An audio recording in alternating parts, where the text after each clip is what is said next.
Welcome, chosen ones. You didn't stumble upon this message by accident.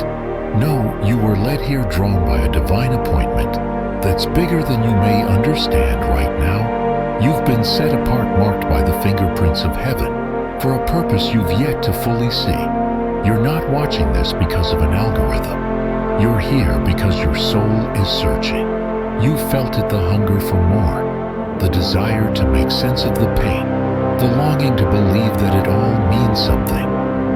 That's why you need to stay, because by the end of this video, I promise you'll walk away not just encouraged but awakened. Stay with me. This moment could be the beginning of a deeper revelation for your spirit. Let me tell you this: God sees your pain. He hears every silent cry, every ache hidden behind your smile, every prayer whispered into the night. And He's not just watching from afar, He's moving.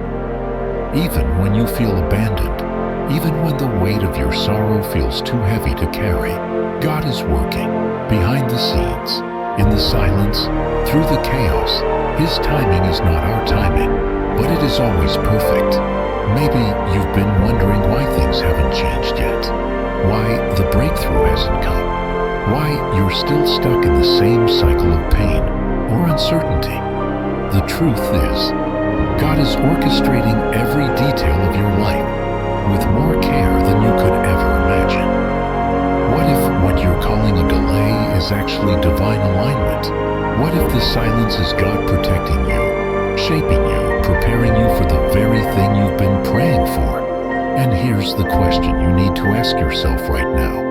Are you willing to trust the process even when you don't understand it? Are you willing to believe that the God who shaped the stars also knows how to shape your story? That is what we are going to explore in this message: the power of spiritual thinking, the discovery of real living faith, and how God is not just aware of your struggle, He is using it for your transformation.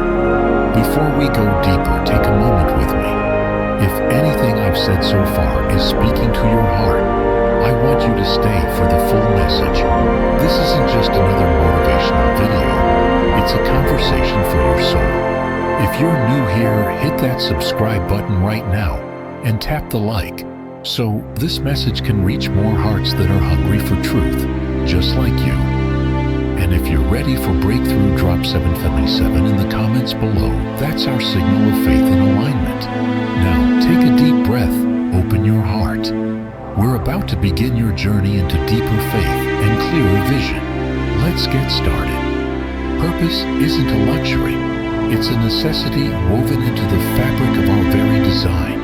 The human soul wasn't made to drift aimlessly or survive on vague intentions. Just as every engine is built with a specific type of fuel in mind, you and I were created with a divine energy source, one that isn't man-made and cannot be manufactured. That source is the living presence of God, and without it, we don't just feel incomplete. We malfunction. We break down. The soul stalls when it's disconnected from its origin, and no amount of human ambition or self-help will jumpstart what only God can awaken. I've always believed that design reveals purpose.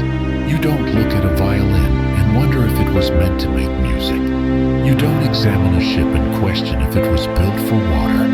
In the same way, the way we were made, the longing for meaning, the ache for love, the hunger for peace, all point to something beyond ourselves. We were not built to run on ego, attention, or adrenaline. We were built to run on the presence of the one who breathed life into us. That presence isn't just inspirational, it's essential. It's not a supplement, it's the source. Now, imagine trying to run a powerful sports car on water. It may look good parked in the driveway, but the moment you turn the key, it fails. The machinery inside demands a specific fuel to function. It doesn't matter how polished the exterior is, without the right fuel, it goes nowhere. That's the human condition without God. From the outside, we may appear fine, successful, confident, even celebrated, but inside the system is starving. The soul misfires. The spirit sputters. Eventually, something breaks. That break is not failure, it's a signal, a call back to the only power that truly sustains us. Some might ask, what exactly does it mean to need God's presence? It's not about ritual or religion, it's about reconnection. Being in God's presence is what allows the heart to beat in rhythm with purpose. It centers your identity, not in what you do, but in who you belong to. The world might offer noise, but His presence gives clarity. The world might offer moments of relief, but His Spirit offers constant renewal. We weren't created to live on temporary highs. We were made to dwell in eternal presence. I've walked through seasons of burnout, where every achievement lost its flavor, and every day felt like a loop without meaning. What restored me wasn't doing more. It was returning to what I was made for. There is something profoundly stabilizing about knowing you're connected to your source. It's not that life becomes easier, but it becomes aligned. Things begin to make sense. Peace flows more freely. Choices feel clearer, and most importantly, joy returns, not the kind tied to outcomes, but the kind rooted in knowing you're exactly where you're meant to be, in the presence of the Creator. So here's what I believe with my whole being. We were designed with precision, purpose, and divine potential, but none of that can function as it was meant to without the one who designed us. Just as the violin needs a musician and the ship needs water, the soul needs God. That's not just truth. That's reality. And once you embrace that reality, everything changes. Not just how you live, but why you live. And that shift, that sacred alignment, is the beginning of becoming fully alive. There's a reason why in a world full of luxury, fame, and endless distraction, people still lie awake at night, feeling a void they can't explain. We've built taller buildings and faster networks, yet inner peace has grown scarce. Look around. People chase happiness in careers, houses, vacations, even in perfect bodies and viral fame. And still, an aching silence follows them home. That silence isn't because they're missing success. It's because they're missing something sacred. What they crave isn't more, it's meaning. And meaning doesn't come wrapped in a paycheck or praised in a headline. It comes from something much deeper, a connection that no salary spotlight or soul light can replace. In my own walk, I've watched this emptiness up close.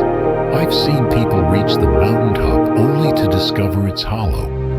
They chased after applause and accomplishments, thinking fulfillment was at the finish line, but when they got there, they found that joy hadn't waited for them. Why? Because true joy doesn't wait at the top of earthly success. It lives in the roots connected to the source of life itself. That's why I often say, we weren't made to run on admiration or ambition. We were made to run on the presence of the living God. It's what fuels the soul, not just the mind. It anchors us when the spotlight fades and no one is clapping anymore. There's a dangerous lie embedded in our culture. It whispers that if we just achieve enough, own enough, or experience enough, we'll be whole. But the soul wasn't designed to be filled by what fades. That's why even in moments of pleasure, a quiet sadness can creep in. Because pleasure without purpose will always leave you starving. Purpose without presence will always feel heavy. I've seen people who had everything, beautiful families, thriving businesses, adoring fans, and yet inside, they were unraveling. Why? Because what sustains the soul isn't the comfort of things. It's the presence of the Creator. Only when your spirit is aligned with Him do those blessings become a reflection of joy, rather than a substitute for it. Some might ask, can't I just be spiritual in my own way? Can't I build peace with good deeds, a kind heart, or occasional meditation? But peace isn't a performance. It's a person. True peace flows not from effort, but from connection. That's why Jesus said, I am the vine, you are the branches. I understand now more than ever, cut off from Him, we might surviving isn't the goal. Thriving in truth is. That kind of thrivings only comes when we're rooted in God, not in temporary highs that vanish by morning. There's a deeper life calling out to you, not one cluttered with constant chasing, but one grounded in sacred stillness. And that stillness is found when we stop asking the world to validate us and start asking heaven to fill us. A quiet life with God is more powerful than a loud life without Him. Don't be fooled by polished perfection or empty applause.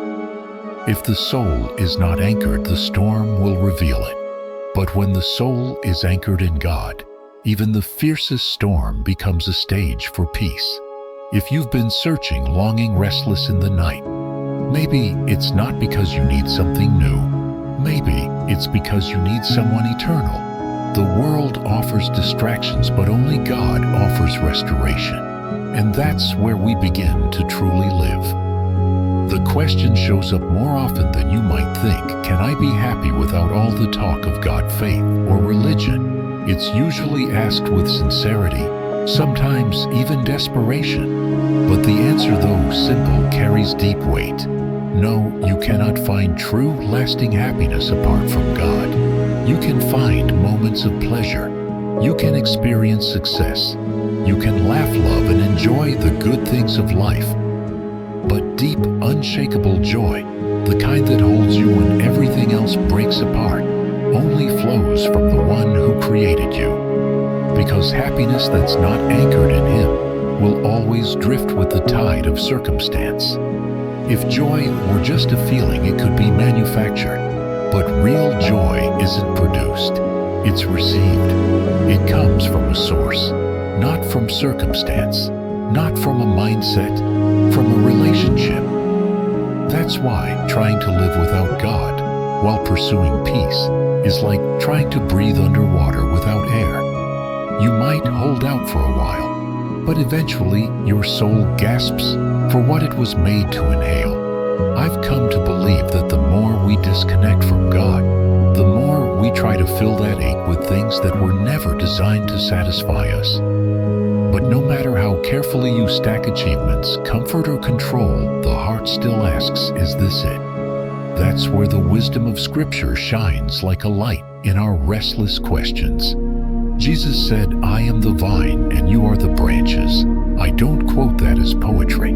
I speak it as a reality I've lived. A branch disconnected from the vine doesn't slowly fade. It dies, not all at once. First, the color dims, the leaves curl, and then the branch grows brittle. It might stay attached in form, but in function it's lifeless. That's the human soul apart from God. On the outside, everything might seem fine, but inside there's a slow spiritual erosion. The connection has been lost. The fruit stops growing, and eventually purpose dries up. Being rooted in Christ isn't just a spiritual idea, it's a lifeline. When you abide in Him, peace becomes steady, not seasonal. Joy becomes a presence, not a performance. You bear fruit not because you're trying harder, but because you're simply connected. That's the power of divine dependence. It's not restrictive, it's freeing, because no matter what storms hit your life, draws from something deeper than circumstance. You're not reacting to chaos, you're anchored in calm. That kind of stability isn't found in self-help, it's found in surrender. I've spoken to many who say they don't need God to be good people or to live meaningful lives. But goodness without God is like a candle without a flame, present in form, absent in function. Morality may guide behavior, but only divine connection transforms the heart. And it's in that transformation that true happiness blooms. The world teaches us to chase fulfillment. Jesus invites us to remain in Him. And that difference, though subtle at first, changes everything. Because when we remain, we're not just existing, we're flourishing, not by our effort, but by His presence alive within us. So, if you've been asking whether life can feel full without God, I understand that question. But I can also tell you what you're really longing for is isn't a better life. It's a restored connection. That's where joy begins. Not at the peak of achievement, but at the root of surrender. And when you live from that place, no success can inflate you, and no failure can destroy you. Because you're not defined by either. You're sustained by the vine. Pain has a way of making us feel like we've been left behind. It isolates. It convinces the heart that no one sees, no one understands, and no one is coming. In the darkest moments of life, when grief suffocates, when confusion floods the mind, when prayers echo back in silence, it's easy to assume that even God has taken a step back. But that assumption, however human, is far from truth. God does not retreat when we suffer. He leans in, not as a distant observer, but as an ever-present help, who enters our pain, stands in our sorrow, and gently carries what we can't. People often imagine God as present only in celebration and answered prayers in the mountaintops. But I've come to know Him most deeply in the valley. When everything I thought was secure began to collapse, I didn't find a God who had walked away. I found a God who was already waiting. Suffering doesn't drive Him away. It draws Him near. While the world steps back from discomfort, He moves closer to it. The cross itself proves that God does not avoid suffering. He enters it fully, and because of that, no pain we carry is beyond His presence or His understanding. There is a passage in the Psalms that has remained etched in my heart, especially in seasons of deep sorrow. Psalm 56:8 says, "You keep track of all my sorrows. You have collected all my tears in your bottle. You have recorded each one in your book." Those words are not poetic exaggeration. They are a divine assurance. Every tear you've cried has weight in the kingdom of heaven. Not one drop is wasted. Not one cry unheard. God not only notices your pain, He treasures it, carries it, and remembers it with precision and compassion. This is not a God who forgets. This is a God who counts. Think about that for a moment. The creator of galaxies, the one who stretched out the heavens, bends down to gather your tears. He does not shrug off your suffering as weakness. He holds it, He acknowledges it, and He walks through it with you. This divine companionship changes how we endure pain. It doesn't always remove the burden, but it transforms how we carry it.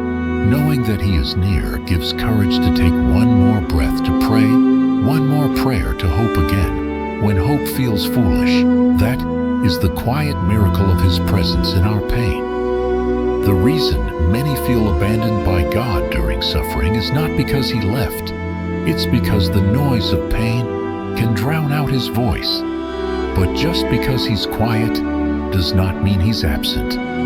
I've learned that the presence of God in hardship is often not loud. It's not a trumpet or thunder. It's the steady heartbeat in the silence, the whisper in the ache, the strength that comes when you know you should have collapsed but didn't. That's Him. He does not always calm the storm immediately, but He calms the soul in the middle of it. He anchors us when everything else is spinning.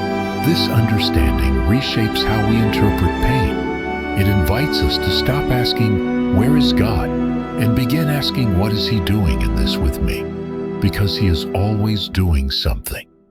Sometimes He is revealing what truly matters. Sometimes He is peeling away what we were never meant to carry. Sometimes He is softening the heart, deepening the faith, preparing the way. And while it may not look like intervention, it is always intimate. His nearness is not measured by ease, but by how deeply we sense Him when we are undone. Faith isn't proven when everything is going well. It's proven when it isn't. That's where depth begins. That's where trust becomes real. I believe that some of the most sacred spaces we ever stand in are not platforms of success or celebration, but the ground where tears have fallen and prayers have broken open.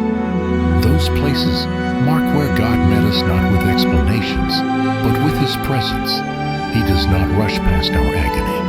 He dwells there with us, and in doing so, He turns even the hardest seasons into holy ground. Many try to push through hardship on their own strength, thinking endurance is about toughness. But divine endurance is not about being hard, it's about being held. To be held by God is to know that you don't have to figure everything out. You just have to be still and know He's holding you. When you surrender the illusion of control, you make room for peace to enter. Not peace that ignores the pain, but peace that walks alongside it and whispers, "You're not alone." The comfort of God is unlike any comfort the world can offer. It doesn't rely on resolution. It rests in relationship. God's comfort says, even if the situation doesn't change, I'm with you in it. Even if the healing is slow, I haven't left your side. Even if the tears don't stop today, I'm collecting everyone. That kind of presence cannot be manufactured or mimicked. It's the supernatural nearness of the one who made you, who sees you, and who promises to never forsake you. Pain doesn't get the final word. God does. And while He may not always explain the why behind our sorrow, He always reveals the who that stands with us through it. That who is enough. That who is faithful. And that who is writing a story in your life that includes not just suffering but redemption. Trust the author, because even your deepest valley is a chapter, not the conclusion. So, if you're walking through fire right now, don't assume you've been abandoned. The God who created you is the same God who walks beside you through every storm, every loss, every sleepless night. You are not unseen. You are not forgotten. You are not alone. He is with you, and that truth, more than any other, is the foundation of enduring faith. In a world that glorifies constant motion, rest has become almost suspicious. We praise those who grind without stopping, who chase goals with no pause, who wear exhaustion like a badge of honor. But hidden beneath all that movement is a quiet truth that few dare to admit: we are tired, not just physically but in our souls. And the reason we're so afraid to rest is because we've been taught that stopping means weakness. But in reality, the opposite is true. Real rest requires courage. It takes boldness to admit that you've reached your limit. It takes faith to slow down and say, I can't carry this alone. And that admission isn't failure, it's surrender. It's the moment you stop striving and allow God to step in. The invitation to rest didn't come from a motivational speaker or a wellness blog. It came from the lips of Jesus Himself. In Matthew 11:28, He says, "Come to me, all you who are weary and burdened, and I will give you rest." That's not a poetic suggestion. It's a divine promise. It's for the soul that's been carrying too much for too long. It's for the person who's been holding everything together while quietly falling apart. That kind of rest isn't found on a vacation or in a nap. It's only found in Him. Because His rest doesn't just soothe the body, it restores the spirit. As I've walked through seasons of spiritual burnout, I've discovered that exhaustion isn't always about doing too much. Sometimes it's about carrying things God never asked you to carry. Worry, control, performance image. These are the invisible weights we drag behind us every day. And what makes them heavier is the lie that says you must do this alone. But Jesus dismantles that lie with one sentence: come to me. He doesn't say, fix yourself first. He doesn't say, prove your worth. He simply says, come, just as you are, with the burden, with the questions, with the fatigue. That is grace in its purest form. I've found that rest in God is not passive. It's not sitting back and doing nothing. It's active trust. It's choosing to believe that when you pause, He still provides. When you step back, He still protects. When you release the reins, He doesn't lose control. He reveals it. Rest is not quitting. It's recentering. It's returning to the truth that your identity is not built on productivity, but on presence. And the more time you spend in His presence, the more you remember who you are, not what the world demands from you, but what God has already placed inside you. Rest also opens space for clarity. When we're constantly busy, we're too loud to hear the whisper of the Spirit. But in stillness, things settle. Truth rises. Direction becomes clearer. That's why rest is not just emotional recovery, it's spiritual realignment. It tunes the heart back to heaven's frequency. It reminds us that while the world spins fast, the kingdom moves at the pace of grace. And grace never rushes. It builds slowly, deeply, and with purpose. So, if you're feeling worn out right now, you're not alone, and you're not broken. You're being invited, not to escape life, but to engage it from a place of rest, a place where your soul can breathe again, a place where you stop living like everything depends on you, and start living like everything is held by Him. That's the shift that turns stress into strength, not by adding more pressure, but by laying it down at the feet of the one who promised to carry it. You don't have to wait until burnout breaks you to receive this kind of rest. You can choose it now, and the choice begins with one quiet, courageous decision to stop pretending you're fine and start letting God be your refuge. In His rest, you'll find more than relief. You'll find renewal. You'll find restoration. And most importantly, you'll find Him, not as a distant idea, but as a near and loving presence who still whispers even today, "Come to me." Faith isn't meant to be a one-time decision tucked away in a distant memory. It's not a moment you look back on and say, "That's when I trusted God," as if the journey ends there. Real faith is daily. It's an ongoing surrender, a continuous leaning in, especially when life offers more questions than answers. Trusting God once may open the door, but trusting Him daily is what keeps you anchored when the storms roll in and the horizon disappears. This isn't about spiritual muscle memory. It's about a living relationship that needs to be renewed every time the sun rises.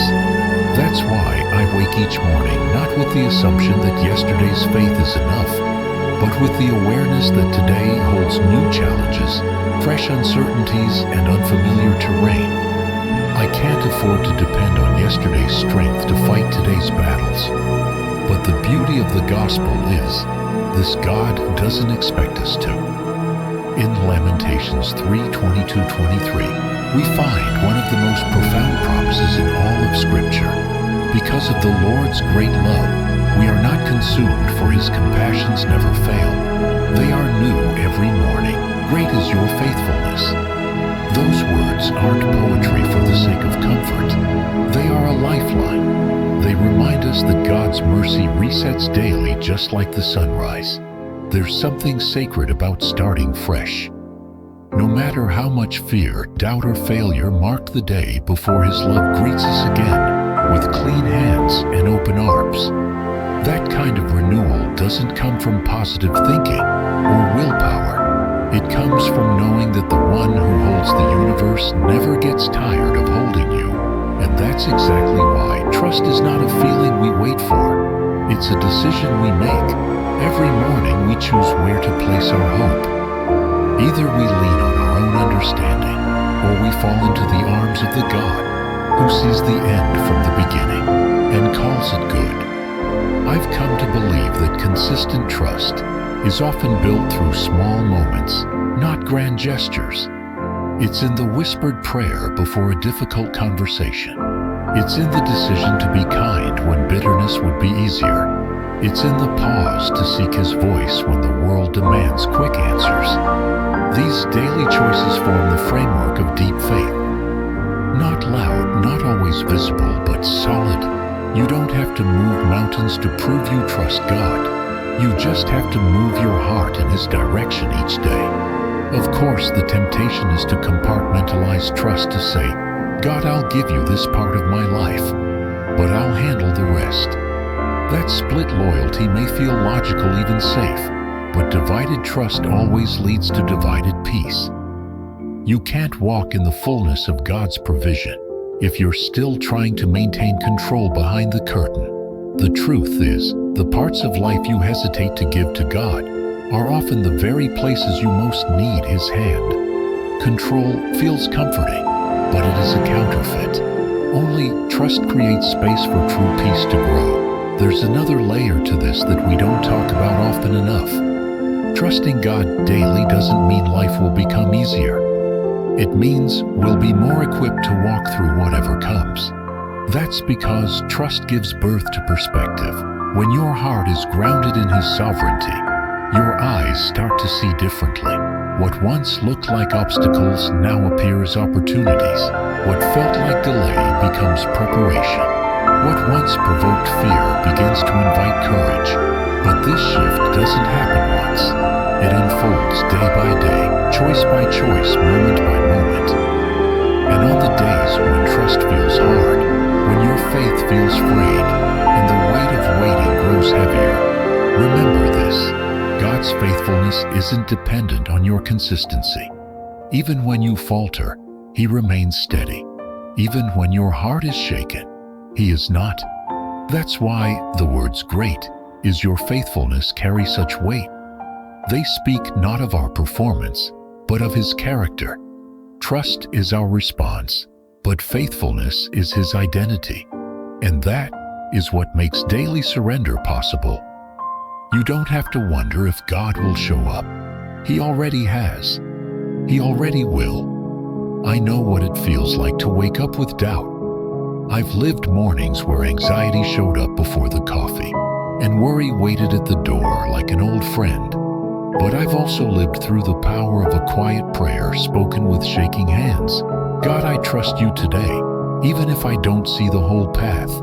And somehow, in ways I can't explain, that prayer shifts things. Maybe not the situation, but something inside. Peace grows where panic used to live. Confidence rises not in myself, but in the one who walks beside me. This is the daily miracle. God meets us in real time, not just in the big breakthroughs, but in the ordinary rhythms, in the breath between choices, in the pause before decisions, in the stillness after disappointment. If you can learn to meet Him there, if you can wake up and invite His mercy into your moment, before the world claims your focus, everything changes. Not because life gets simpler, but because your spirit becomes stronger, and strong spirits rooted in trust become immovable even in shaking ground. So, when you rise tomorrow, remember this isn't just another day to survive. It's another invitation to trust, to believe again, to rest in the mercy that's already waiting for you before your feet hit the floor. You don't have to earn it. You only have to receive it. And in receiving it, your trust deepens. Not because everything is perfect, but because His presence is. That's the rhythm of a life anchored in trust. Not a one-time leap, but a daily walk. Not dramatic, but consistent. Not always seen by others, but always felt by the soul. His mercies are new every morning, and so is your opportunity to say, God, I trust you again today. And that single decision might just shape the day, the season, the life ahead. One surrendered morning at a time. We are a generation conditioned by speed. We refresh screens expecting updates in seconds. We demand answers instantly, track packages by the hour, and grow restless when a web page takes longer than 3 seconds to load. Our lives have been rewired to believe that faster is always better, that anything delayed is somehow broken, and that waiting is just another word for wasting time. But this mindset, while effective in a digital world, is deeply at odds with the way God works. Because God doesn't rush. He moves with purpose. And His timing, unlike ours, is not reactive. It is eternal, precise, and built around the unseen outcomes He already holds in His hands. This tension between speed and stillness becomes especially real in the moments we pray for change, but nothing seems to move. When doors remain closed, when healing doesn't come on schedule, when silence fills the spaces where we long for answers, that's when trust is tested. And in that space, one truth begins to rise above our questions. God's time is not our time, and His wisdom is not measured by human clocks. His delay is never neglect. It's design, a design far greater than our view can see. I've walked through seasons where I felt left behind, where I watched others move forward, while I sat in what felt like divine silence. But I've also lived long enough to realize that some of the greatest breakthroughs come wrapped in stillness. The waiting isn't empty, it's active preparation. It is in those slow, sacred intervals that God does some of His deepest work. And what helped me hold on was not a new strategy, but a scripture that anchored me every time my faith trembled. Isaiah 46:10 declares, "I make known the end from the beginning, from ancient times what is still to come. I say, my purpose will stand, and I will do all that I please." That is not simply a theological statement. It is a revelation. It reminds us that God isn't catching up with our situation. He's already at the end, and He's working backward. He sees the entire picture while we only glimpse a corner of the canvas. What feels like delay from our side is from His perspective perfect placement. Because the God who names the stars also knows the hour your answer must arrive. Not too early to spoil the purpose, not too late to miss the blessing. Learning to wait on God in a fast-paced world is not weakness. It is spiritual maturity. It is a form of warfare that resists the urge to rush and replaces it with reverence. Waiting teaches surrender. It stretches faith. And most importantly, it refines perspective. The world may scream, "Hurry up," but heaven often whispers, "Hold on." And those who hold on, I've found, are the ones who discover a depth that cannot be reached at high speed. So the question becomes, how do we wait well? How do we embrace God's timeline?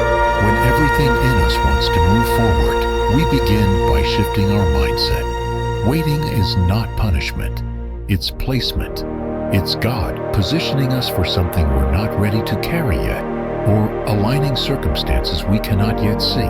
When we wait in faith, we begin to see divine patterns in what looked like delay. That job you didn't get, it wasn't missed, it was misaligned with your calling.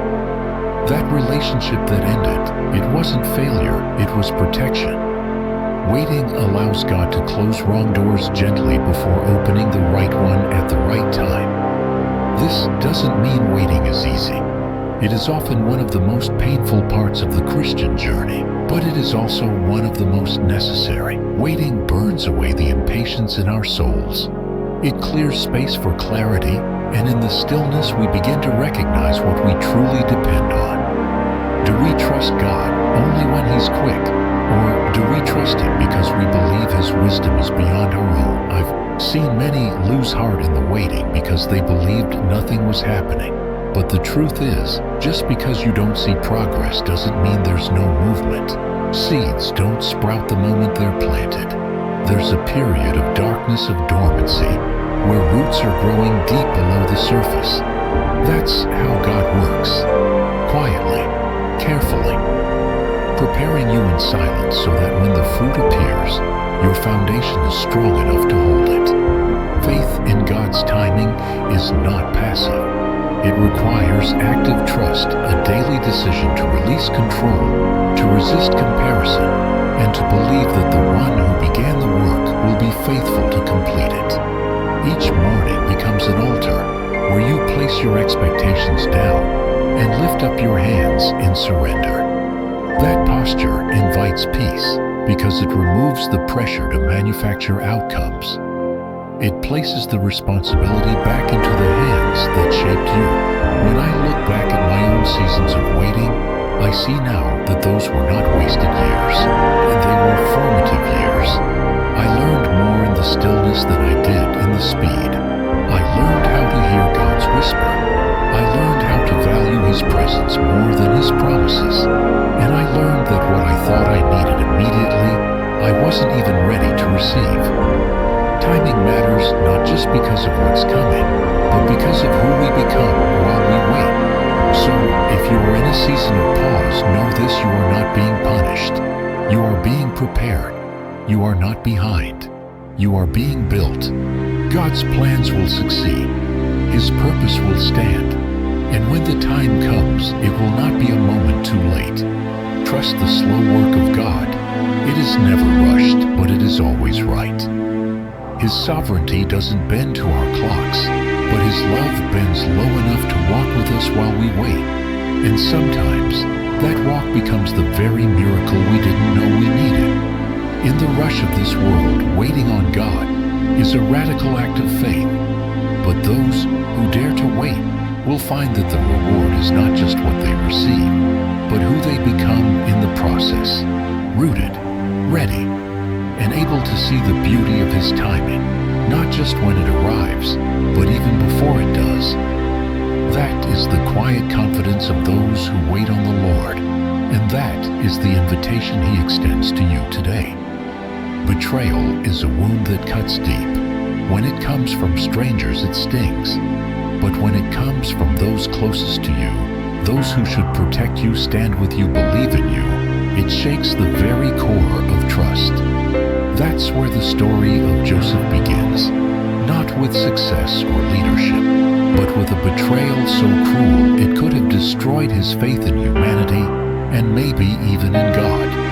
But what makes Joseph's story unforgettable isn't just the pain he endured, it's what God did with it. Because what man intended for harm, God transformed into healing. And that transformation didn't happen in a moment. It unfolded through years of hardship, injustice, and waiting. Joseph was a young man favored by his father and gifted with dreams. Dreams that hinted at greatness, dreams that marked him different, but that very difference stirred jealousy in his brothers. Instead of celebrating him, they plotted against him. First, they threw him into a pit. Then, they sold him into slavery. From the outside, it looked like the end of a promising future. In a single decision, Joseph lost his home, his freedom, and the life he knew. He was dragged to a foreign land alone, misunderstood, and seemingly forgotten. But what no one could see was that even in the pit, a divine plan had already begun to unfold. That pattern continued in Egypt. Joseph was sold into the household of Potiphar, where he gained trust through his integrity and work ethic. But just when things began to improve, he was falsely accused and thrown into prison. Once again, the floor collapsed beneath him. Yet even there, in the shadows of confinement, the favor of God rested on him. He was promoted within the prison walls, trusted with leadership, even in a place designed to break him. The world called him a prisoner, but heaven still called him chosen. And that identity carried him through every injustice. It would have been easy for Joseph to grow bitter. Easy to question why God allowed the suffering, why the dream seemed so far removed from reality. But instead, Joseph remained faithful in obscurity. He didn't demand an explanation. He didn't retaliate. He simply kept showing up, trusting that God's presence in the prison meant the story wasn't over. And that trust became the seed of his future elevation. Years passed before the opportunity came. Pharaoh had a troubling dream no one could interpret. Joseph was remembered and summoned. With God's wisdom, he interpreted the dream and offered a strategy to save Egypt from a coming famine. Overnight, the forgotten prisoner became second in command to the most powerful man in the known world. But Joseph didn't use his power for revenge. When famine hit, and his brothers came seeking help, those same brothers who once betrayed him, he didn't strike back. He forgave. He provided. He revealed himself not as a victim, but as a vessel. a vessel that God had shaped through suffering for a purpose far greater than personal success. And then came the words that reveal the heart of his journey, standing before the ones who hurt him. Joseph said in Genesis 50:20, "You intended to harm me, but God intended it for good, to accomplish what is now being done, the saving of many lives." That verse is not just the climax of Joseph's story, it is the anthem of every soul who has walked through fire and found redemption on the other side.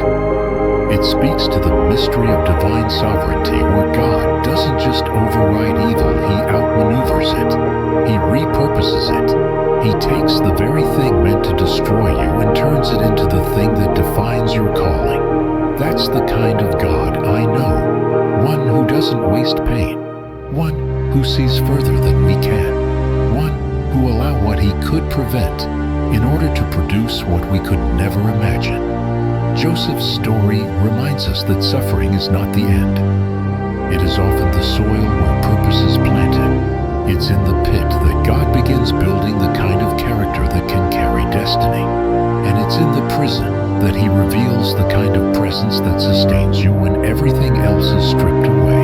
I've often wondered what Joseph felt during those years of silence. Did he ever question if the dreams were real? Did he ever cry out in the night, asking why? Most likely yes.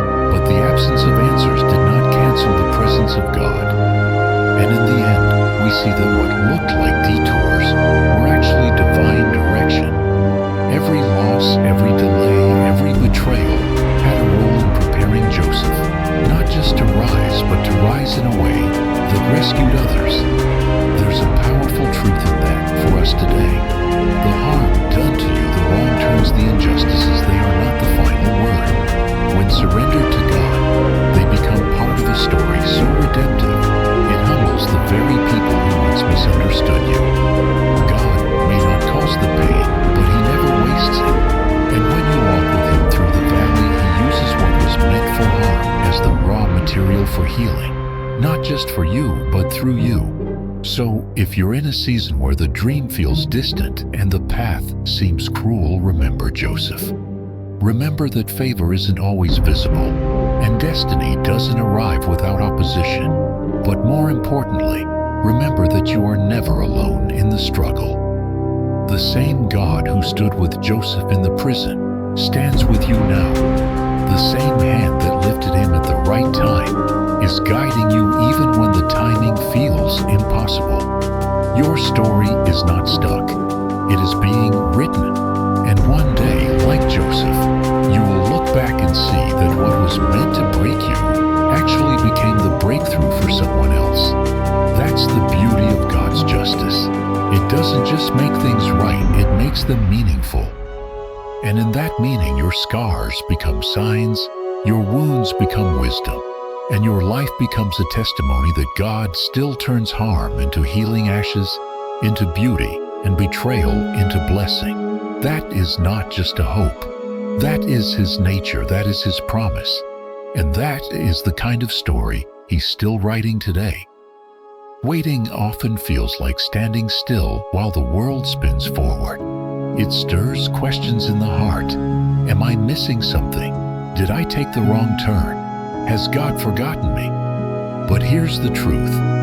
Buried beneath the surface of every delay, waiting is not a pause in your story. It is part of the process. It's not a gap between blessings. It is the ground where blessing takes root. And when seen through the lens of faith, the waiting season becomes not a waste of time, but a workshop where God crafts the strength, wisdom, and character needed for what comes next. This mindset shifts everything, because if you see waiting as a punishment, you'll resist it.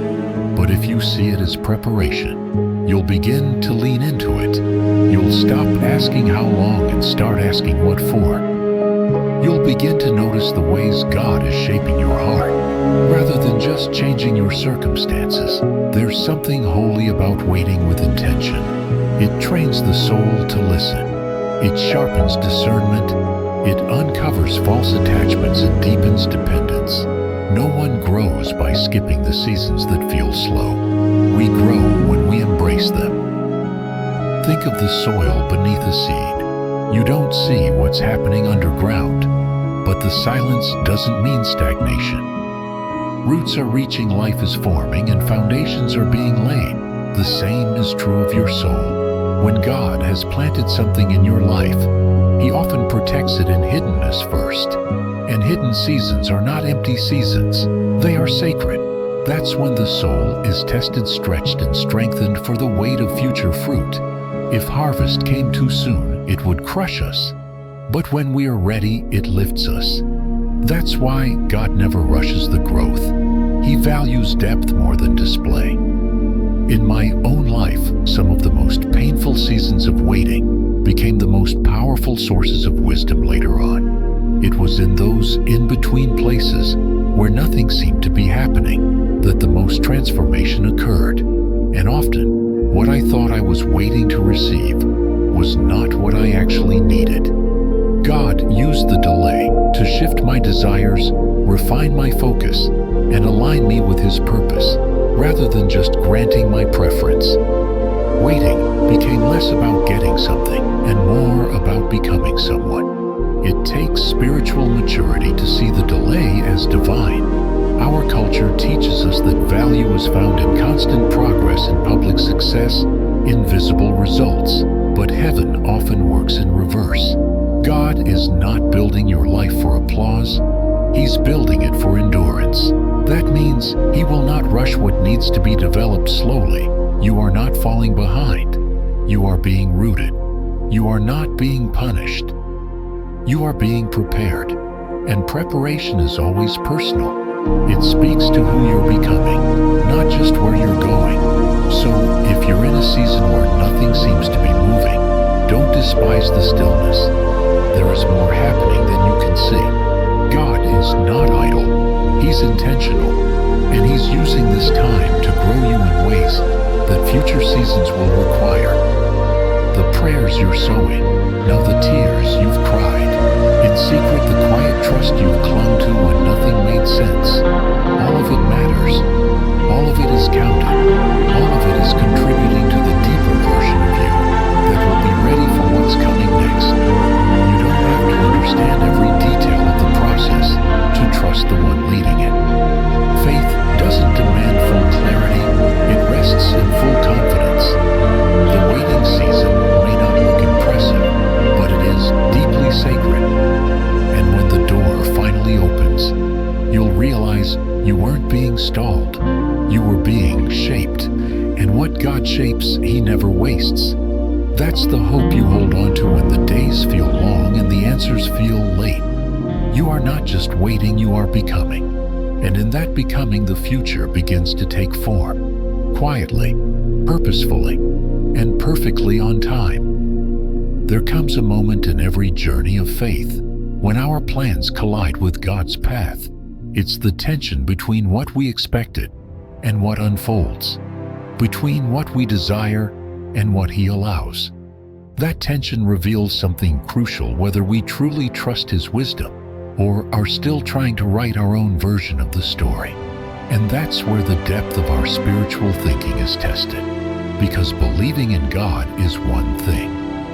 Trusting Him with control is something far more intimate, more difficult, and more transformational. Proverbs 3:5-6 speaks directly to this core struggle. Trust in the Lord with all your heart, and lean not on your own understanding. In all your ways submit to Him, and He will make your paths straight. These words are not just a suggestion, they are a call to surrender. They ask us to set aside the logic that makes sense to us, to stop trying to fit divine purpose into human equations. Trusting with all your heart means holding nothing back. Not the timing, not the outcome, not the process.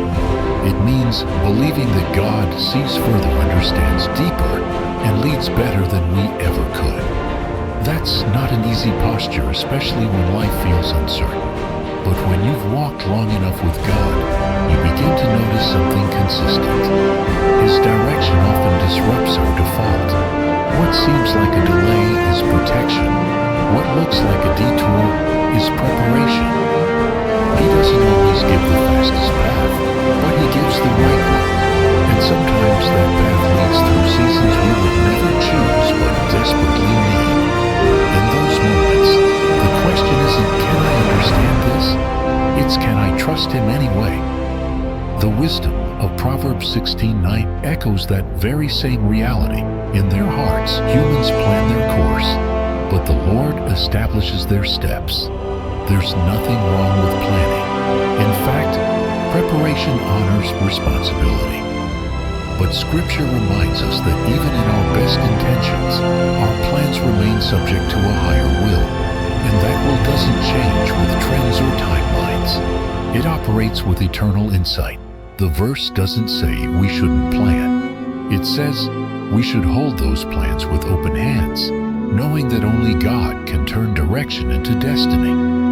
This shift in perspective changes how we experience life's interruptions.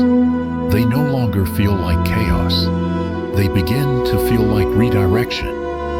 When we trust God's sovereignty, we stop interpreting obstacles as punishments and begin recognizing them as pivots, moments where He steps in and says, I see something you don't. Let me take it from here. That moment is never a sign of weakness. It's the strength of surrender. And in that surrender, peace becomes possible even when answers are not. Throughout my life, I've watched doors close that I was certain were meant to open. I've prayed for outcomes that never came.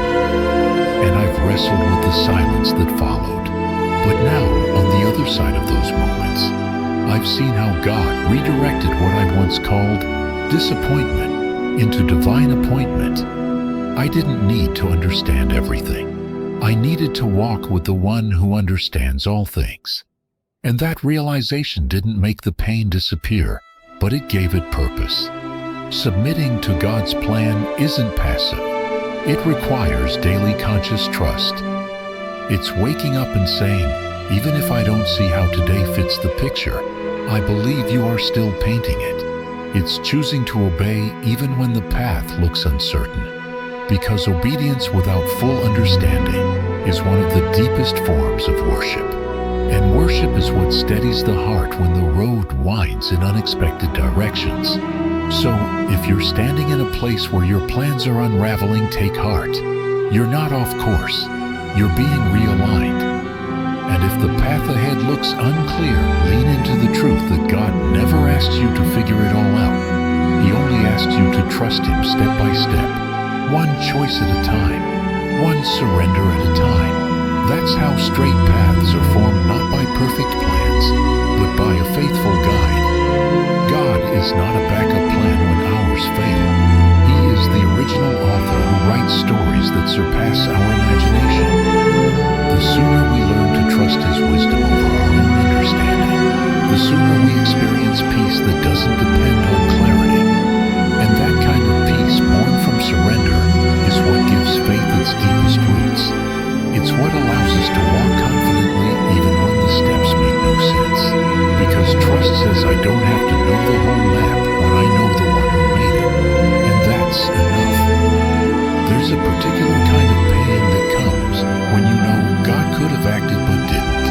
When you've seen His power before, when you've prayed with faith, when you've believed He would show up only to watch the situation deteriorate past the point of return. That's the space Mary and Martha found themselves in when their brother Lazarus died. They had sent word to Jesus, trusting He would come. After all, Lazarus wasn't just anyone he was, someone Jesus deeply loved. The sisters knew what he was capable of. They had seen the miracles, heard the teaching, felt the closeness. So, when Jesus didn't arrive in time, the silence became almost unbearable. This is where the story begins to pierce something deeper in all of us. Because who hasn't experienced the ache of delayed hope? Who hasn't waited on God with full expectation only to watch the dream, the healing, the person slip away? But what we learn through Lazarus is this delay is not denial. And what feels like abandonment may actually be an opportunity for God to reveal a dimension of His glory we could not have seen otherwise. When Jesus finally arrived in Bethany, Lazarus had already been in the tomb 4 days. Grief had fully set in. Hope had already been buried. Martha, ever practical yet full of belief, ran to meet him with a mixture of sorrow and expectation. "Lord," she said, "if you had been here, my brother would not have died." It was not accusation, it was heartbreak.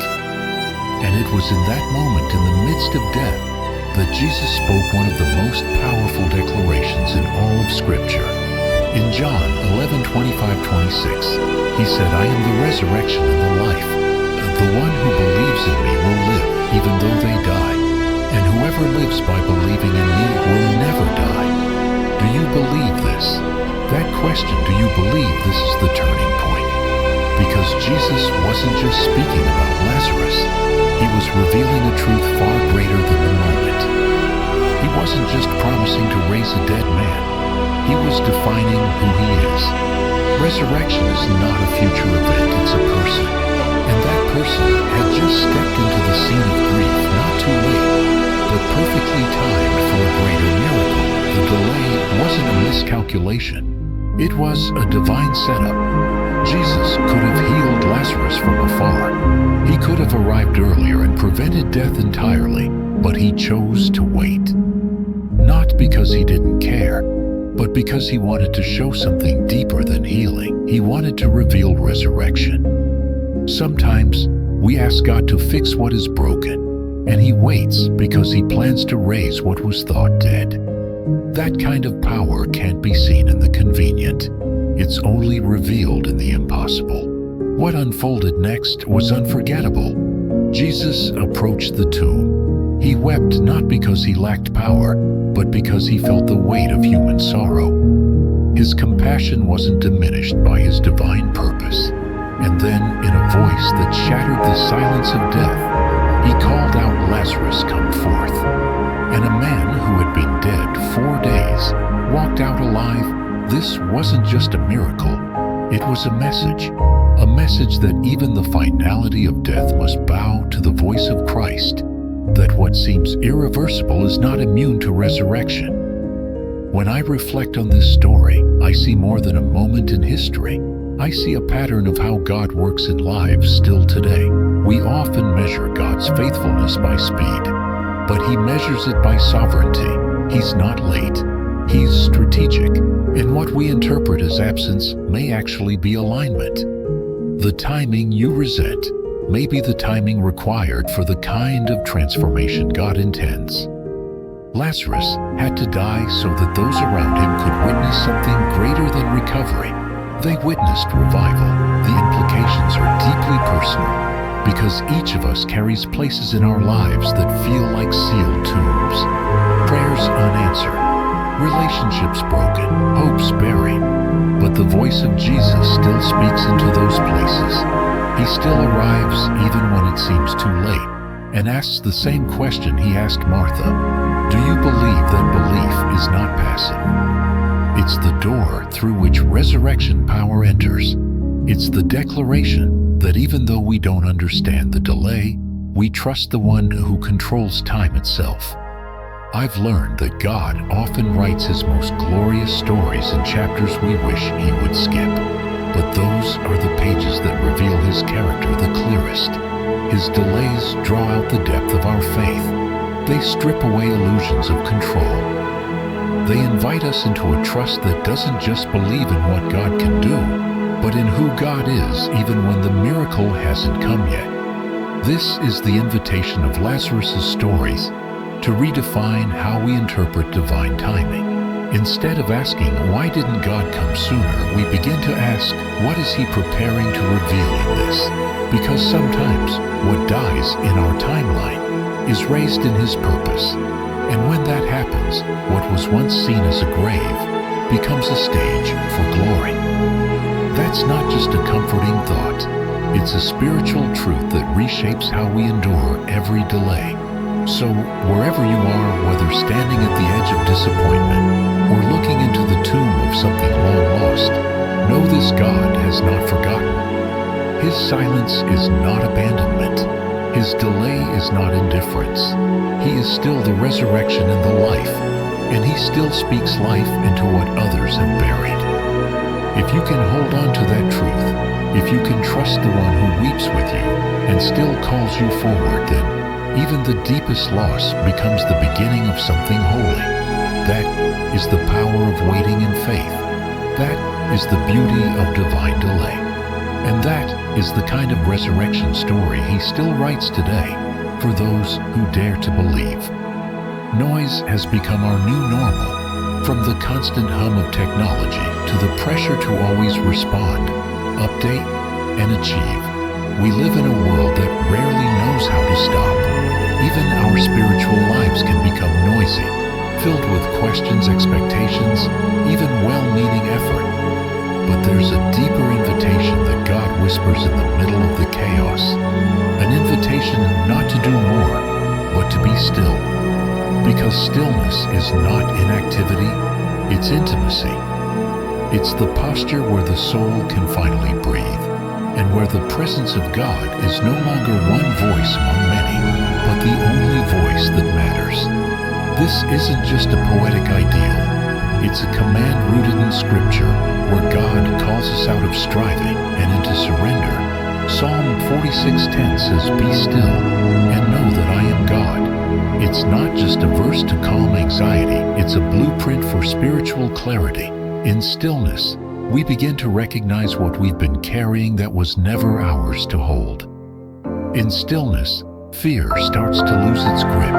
In stillness, the weight of control slowly melts into the confidence of trust. God doesn't ask us to figure everything out. He asks us to come into His presence with a heart quiet enough to hear Him. I've discovered that silence is not empty, it's sacred. It's in those quiet places that the deepest transformation occurs. Because when the noise fades, we start to see what's truly been governing our minds. We begin to uncover the sources of restlessness, the patterns of doubt, the thoughts that kept peace just out of reach.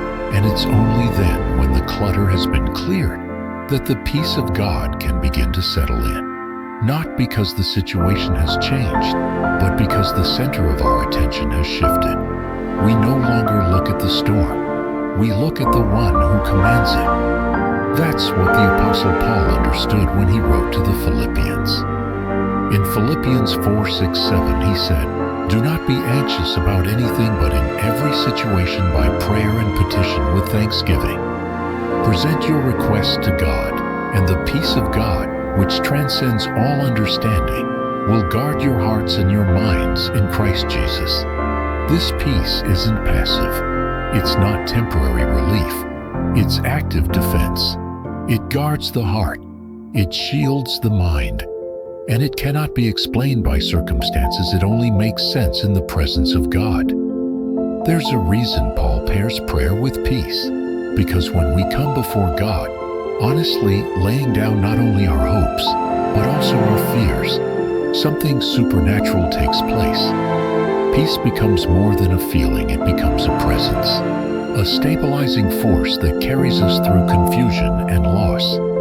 It doesn't mean we won't feel pressure or pain. It means those things won't have the final say. The heart that stays close to God can face chaos and still remain calm. Not because the chaos disappears, but because it no longer controls the outcome. Stillness, then, is not escape. It's engagement at the highest level. It's choosing to trust when the answers haven't come. It's stepping back from reaction so we can receive revelation. And in that space, faith grows not because we're stronger, but because we're finally connected to the source of strength. When I learned to pause in the presence of God, I discovered that He wasn't waiting for me to solve my problems. He was waiting for me to stop long enough to let Him carry them. You see, trust isn't always loud. Sometimes it looks like silence. Sometimes it sounds like stillness. Sometimes it feels like waiting without knowing what comes next. But that's exactly where peace is born. Because peace doesn't come from control, it comes from surrender. It's the quiet confidence that says, "God, I don't know how this ends, but I know You." And that is enough. That is where rest begins, not when the world slows down, but when our soul chooses to. I've come to believe that one of the most powerful spiritual practices is not activity, but attentiveness. The ability to turn down the world's volume and become aware of God's nearness changes everything. It sharpens your discernment. It resets your emotional rhythms. It brings your heart back to the truth that God is not only present, He's personal. He meets you in stillness, not to demand more from you, but to give more of Himself. This invitation to be still is not seasonal, it's daily. It's the foundation of spiritual clarity and emotional health. Without it, we live reactive, restless, and overwhelmed. With it, we live responsive, rooted, and aware. The difference is not in our environment, it's in our attention. Peace is already available. The question is whether we're quiet enough to receive it. So today, I encourage you to step away from the noise, even if only for a moment. Find a space where you can be fully present, fully honest, and fully still. Ask nothing, expect nothing. Just be with God. And as you do, watch how His peace begins to unfold, not as an answer, but as an atmosphere. Watch how anxiety begins to lose its grip, not because the problem is solved, but because your heart is no longer alone in the weight of it. Peace that surpasses understanding is not a concept. It is a reality for those who learn the sacred art of stillness. It's the place where you come to know not just that God exists, but that He is God.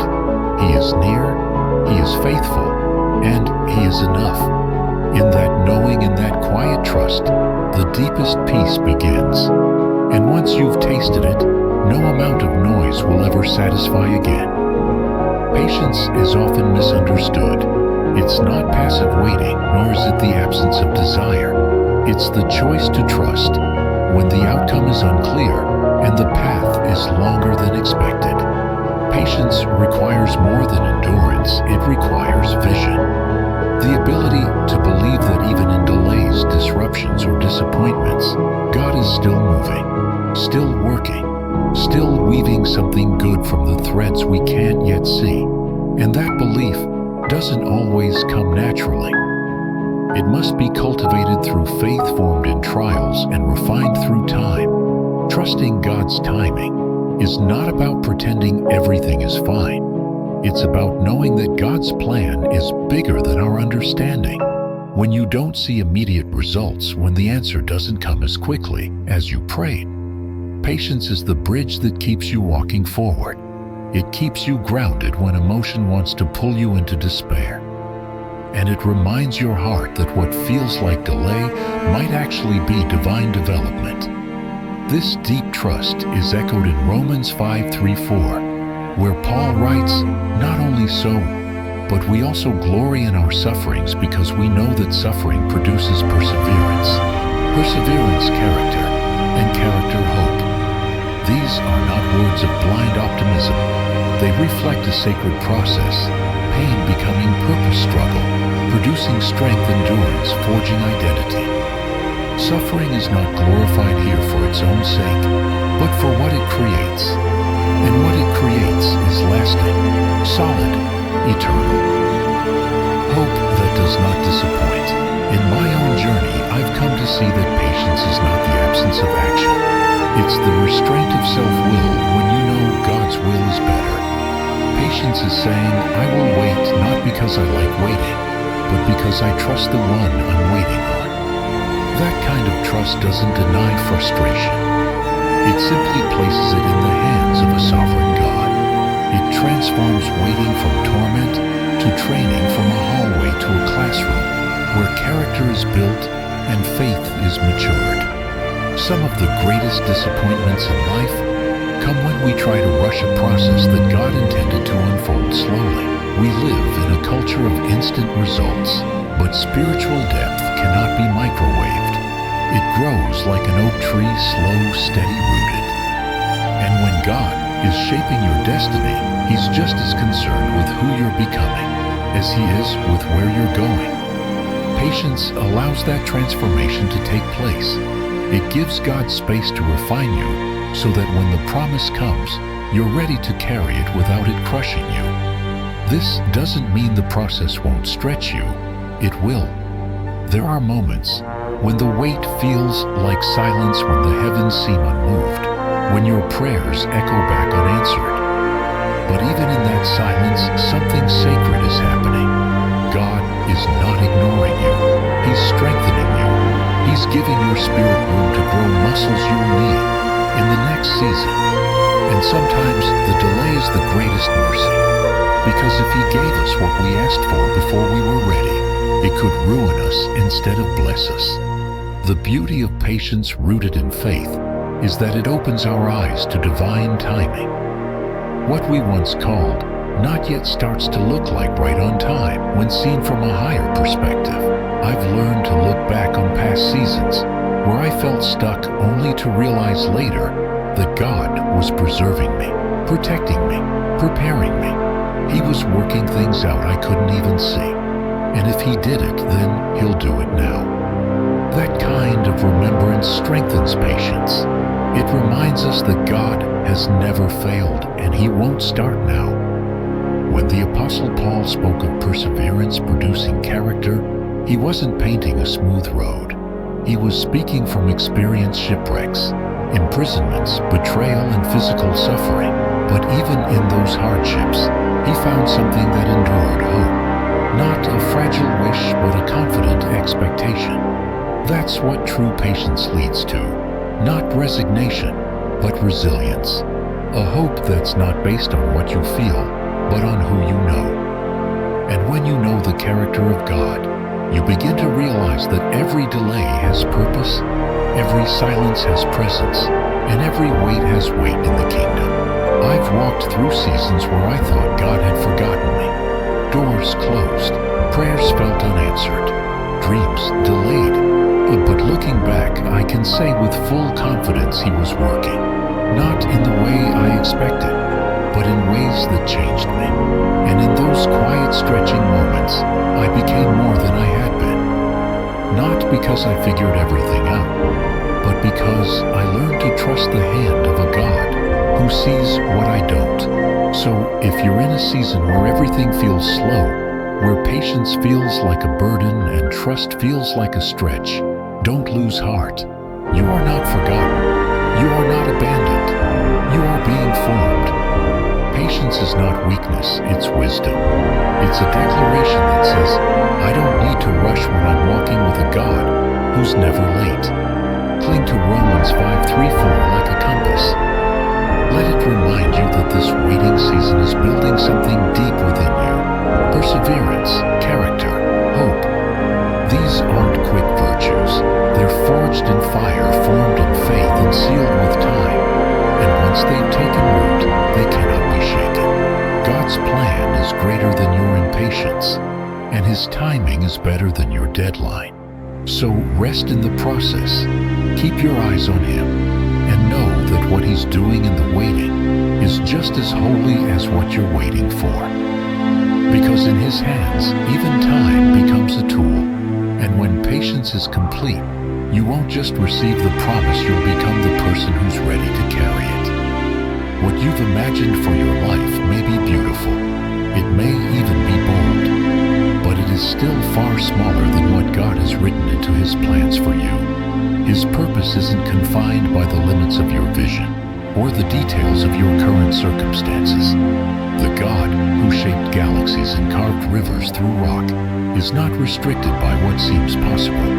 His plans carry a dimension we cannot measure. And when you begin to understand that your definition of hope shifts from human expectation to divine intention, so often we set our dreams according to what feels realistic.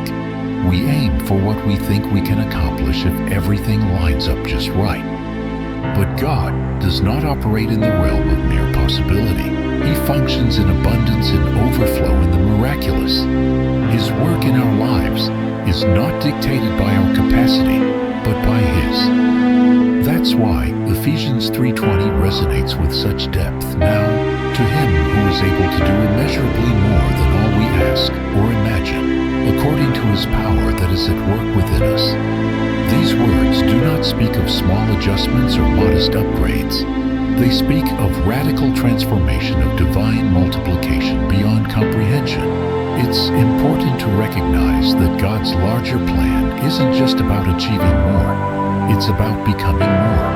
Becoming the person He designed you to be. Becoming aligned with His purpose, not merely successful by the world's standards. That means He'll sometimes lead you away from the familiar. He may close doors that looked like blessings because they would have kept you too small. He may stretch you in uncomfortable ways because expansion is always preceded by preparation. His process may seem confusing in the moment, but the result will always be clearer in time. I've walked through seasons where I questioned whether God still had a plan for me. There were detours I didn't understand, delays that shook my confidence and disappointments that felt final. But over time, I realized those moments were not the end, they were recalibrations. God wasn't punishing me. He was redirecting me. He was doing more than I asked for, even though it didn't look like what I expected. And every time I surrendered my limited vision, I stepped closer to His limitless one. What makes this truth so powerful is that it applies even when your faith feels weak. God's ability is not dependent on your strength. His purpose doesn't hinge on your perfect obedience or your flawless understanding. He invites your trust not because He needs your help, but because He longs for your partnership. He wants your heart involved in the journey of discovering what He already sees. That journey is not always quick, but it is always worth it. There's a freedom that comes when you stop striving to fit life into your own plan and start living with open hands toward God's. The pressure to perform dissolves. The anxiety of control lifts. You stop chasing the next thing and begin resting in the fact that the next thing will find you because it's already written into your story. That story is not fragile. It's authored by a God who cannot be outmaneuvered, whose timing cannot be rushed, and whose promises never expire. This is not a call to complacency. It's a call to trust. A call to live fully surrendered and fully awake to the fact that every moment, even the hidden ones, are being used to position you for something greater. And that greater is not always louder or more visible. Sometimes it looks like peace. Sometimes it looks like restoration. Sometimes it looks like deeper joy than you knew you were capable of. That is the kind of more God brings, not just more things, but more life. So, if you feel like your dreams are fading, or your plans are crumbling, take heart. You haven't seen the whole picture yet. You're living inside the chapter, but God is the one holding the entire book. What He has for you is not behind you, it's ahead. And it's not small. It's far more than you could ask or imagine. Not because you deserve it, but because that's the kind of Father He is. One who delights in doing more, not just around you, but through you. I've seen this firsthand in my life and the lives of others. When we release the grip on what we think life should look like, we make space for God to reveal what it's truly meant to be. And what He reveals always exceeds expectation, always enlarges purpose, always deepens identity. So today, hold on to the promise of Ephesians 3:20. Speak it over your doubt. Anchor it to your waiting. Because the plans of God are not just greater in quantity, they are deeper in meaning. And when He begins to unfold them, you'll find yourself standing in a place you never planned, but always needed. A place where grace runs ahead of you, and purpose finally catches up. You are stronger than you think, not because of your own power, but because of the one who walks beside you. You were not created to shrink back in fear, but to move forward in faith. So keep going, keep pressing on, even when the road is hard, even when the answers seem far. Trust that your steps are not wasted. You are on a journey with God, and He has never stopped writing your story. Walk with faith, wait with patience, trust in His perfect timing. And as you do, you'll begin to experience something far greater than comfort. You'll taste the fullness of life that only He can give. A life rooted in purpose, grounded in peace, and marked by His promises. That is your inheritance. That is what awaits you when you refuse to quit and keep your eyes fixed on the One who called you. Before we close, I want to invite you into a moment of prayer, because I believe this message has reached you not by accident, but by divine design. And if you're willing, I want you to agree with me in your heart as I speak this over your life. Father, for the person watching this now, I ask for clarity in the places that feel confused, for strength in the moments that feel too heavy, and for renewed hope in the places that have grown quiet. You see every dream they carry. You know every scar they hide. You are aware of every burden they haven't spoken aloud, and you have not forgotten them. You have not looked away. Even now, you are drawing near. You are the God who hears, the God who sees, and the God who answers in ways far beyond what we could imagine.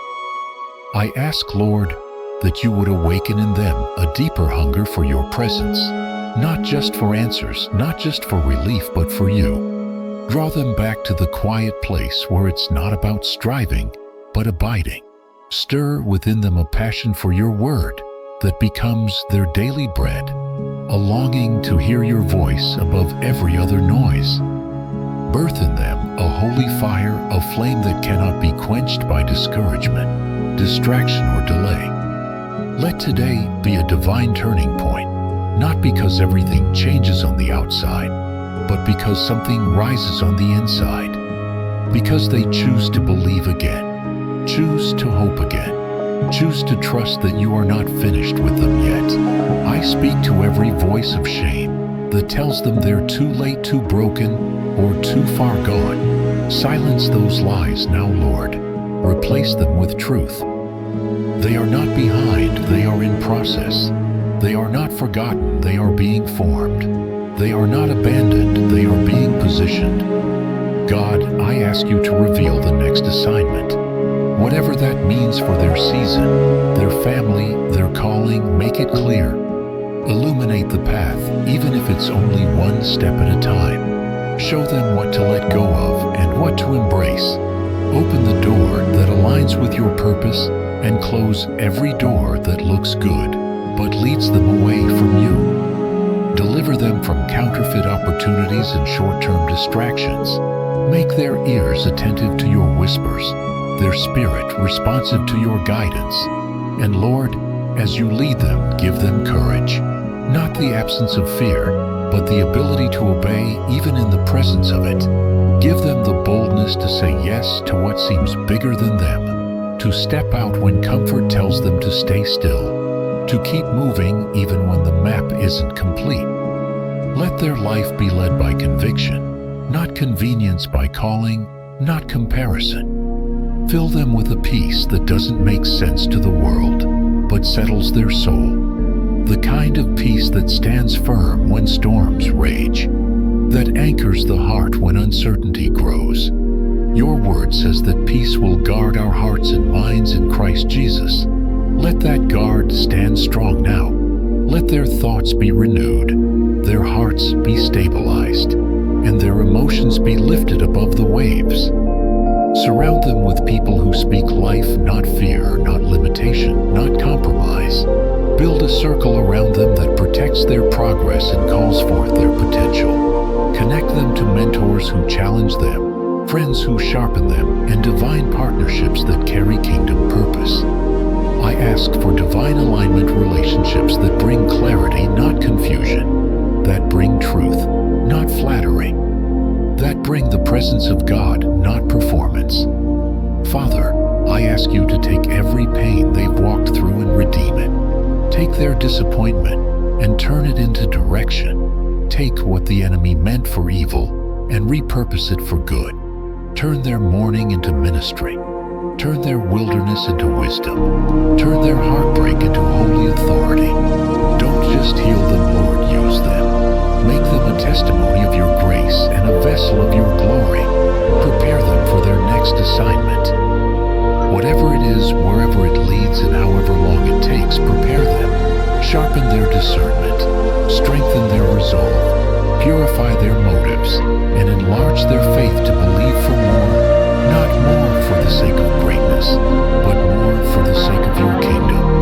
Teach them to steward influence with humility, to carry breakthrough with reverence, and to walk in power without ever forgetting who gave it.